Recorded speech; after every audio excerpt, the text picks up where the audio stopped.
think it's like 5 seconds, so you guys should be able to hear me now. Can you hear me now? Get my head in here.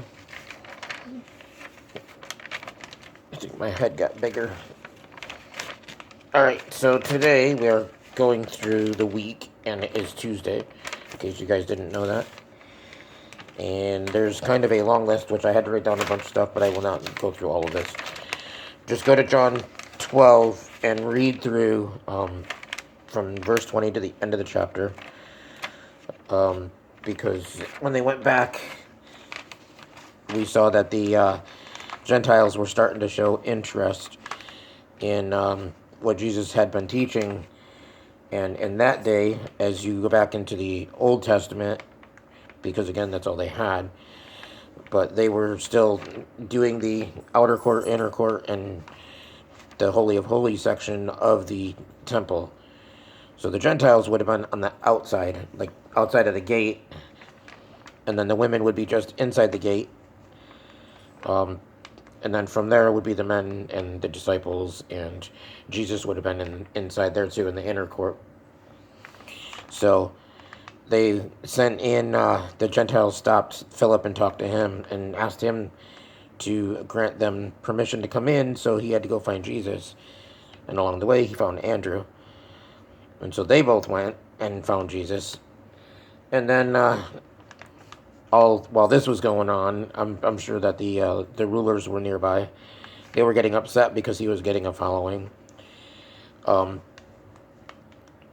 So then Jesus kind of goes into the whole discourse about that he will be raised up. His hour has come. As we talked about earlier, I touched on it on Sunday, that he has now gone from saying that my hour is not yet come to my hour has come. And he keeps talking about being raised up. When the Jews put people to death, they would drop them, throw them, push them, however you want to put it, into an 11-foot deep pit. It was kind of like a cube. If that didn't kill them by falling in there, they would drop a large rock on them. If that didn't kill them, then everybody else would join in, and they would stone the people to death. Crucifixion was done by putting people above ground, obviously, and about 3 feet off the ground would be their feet. So that was not a practice of the Jewish people. So he was telling them that he would be raised up. And in John 3:14, we see the reference of him being lifted up, and like Moses raised up the snake in the wilderness on the pole.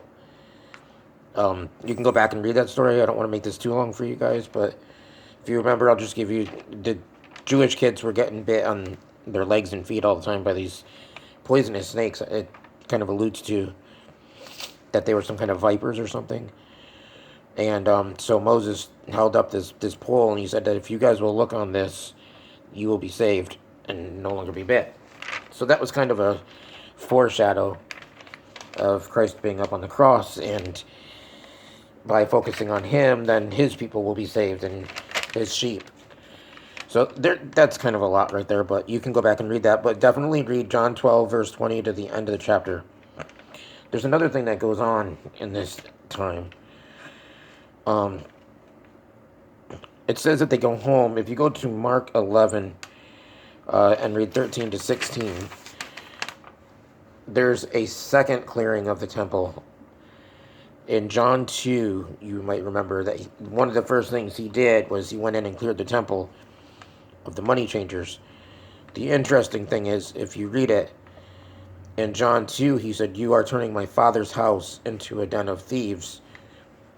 When you read the account in Mark, verse 11, or chapter 11, 13 to 16, he said, "You are turning my house into a den of thieves." So he's giving them proof that he is equal to the Father, which John 5 also does a lot of that. He really equates that he and the Father are one, and there's a long discourse there.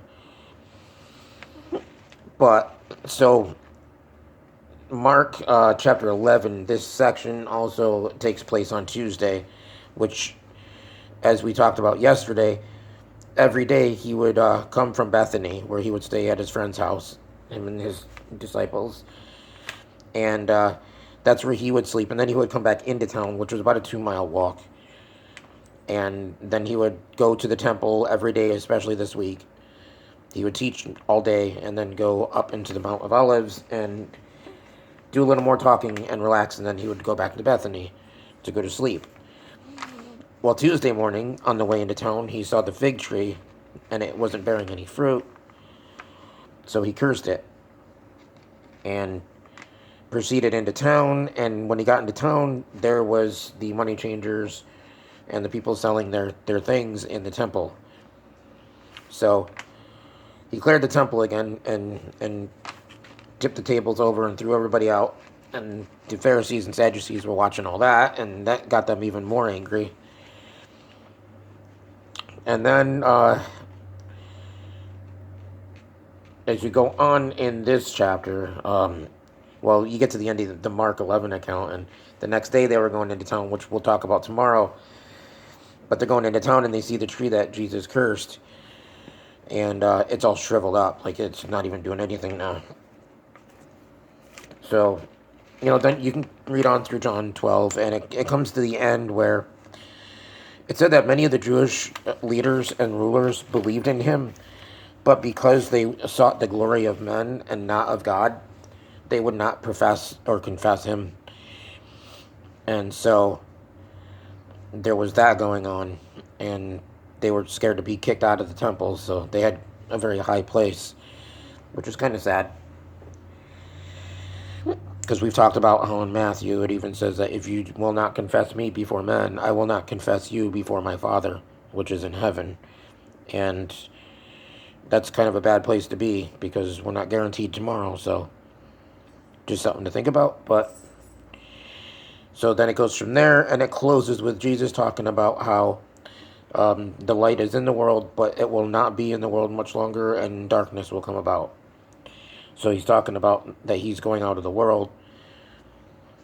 And so he's saying, while the light is here, you better take hold of it, because it's really going to get kind of crazy when everything's done.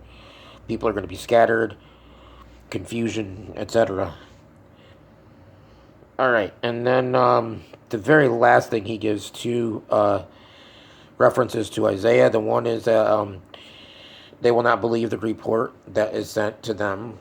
We're seeing this with Jesus. He's given the account of he is there to save. He is the light that is in the world, which John starts out with in John 1. And they did not believe what he had to say. Instead, we've gone from them throwing the branches down to turning on him at this point already. And then the chapter closes with that, and he says that he who has seen me and has heard me has seen and heard the Father also, him who sent me. And then that's where that closes. And that was probably the end of what he did on that day. Throwing the people out of the temple was the money changers, and then teaching there all day, and then he would retire to the Mount of Olives in the evening, and then head back to Bethany, probably for dinner, to get sleep, and then come back into town. And that was the events on Tuesday of Passion Week. I'm not going to do the math, so I'll just say about 2,000 years ago. It was actually, they have certificates that were found that it took place in Nisan 30 of 2030. So you can do the math on that. Nisan would be the first month in the Jewish calendar, which would be March.